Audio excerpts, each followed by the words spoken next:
to decide what's next for companies like Uber and Lyft. As voters head to the polls to vote on Proposition 1, a widow is suing Lyft for more than $1 million over her husband's death.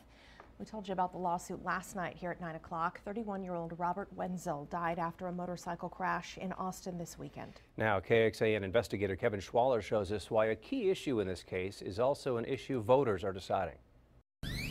Oh, it's devastating. As you can imagine, this was a young couple. After a motorcycle crash killed Robert Wenzel, his wife Kelly is left without her husband, a father, and her best friend. And now she's left with a lifetime of grief and having to take care of these kids on her own. The pain is still fresh. Flowers rest near the spot where Robert died, feet from the dried paint left by investigators.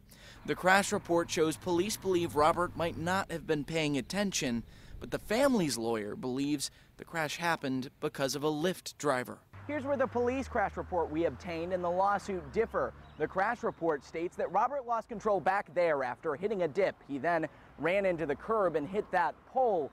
But the lawsuit states that all of that happened because there was a car stopped here in the street and he was trying to avoid it. This is a situation where this driver's in the lane. There's a truck that moves out of the lane abruptly, revealing this obstruction, this Lyft driver in the roadway. Police have said they believe the car was stopped legally with its hazard lights on. But under the city's current rules, Lyft and Uber drivers are not allowed to stop in travel lanes to load or unload passengers. The family's lawyer says that's one reason he's suing before Election Day.